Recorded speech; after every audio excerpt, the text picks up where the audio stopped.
লিটন দাসের সর্বশেষ 8টি ওয়ানডে ইনিংসের রানের তালিকা দেখলেই বোঝা যায় যে কতটা বাজে সময়ের মধ্য দিয়ে যাচ্ছে লিটন কুমার দাস।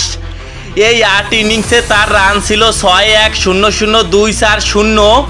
সর্বশেষ ম্যাচে আবারও ডাক মেরেছেন তিনি। সর্বশেষ 6 ম্যাচে 4 বার ডাক মেরেছেন তিনি। সর্বশেষ 8 ইনিংসে মোট রান করেছেন মাত্র 13।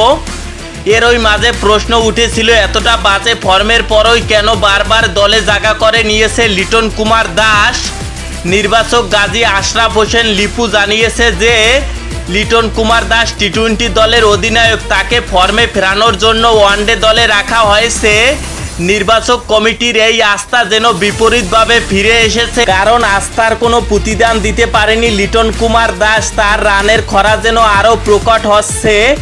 গতকাল কোনো প্রতিরোধ গড়তে পারেনি তিনি। নিয়মিত ব্যর্থতা, রানের জন্য সংগ্রাম আর সেই সঙ্গে সমালোচনার ঝড়, সব মিলিয়ে লিটনের এই সময়টা নিঃসন্দেহে তার ক্যারিয়ারের সবচেয়ে কঠিন অধ্যায়। এখন প্রশ্ন একটাই, এই আস্থা আর কতদিন? লিটন কুমার দাসকে কি আরেকটা সুযোগ দেওয়া উচিত? অবশ্যই কমেন্ট করে জানাবেন।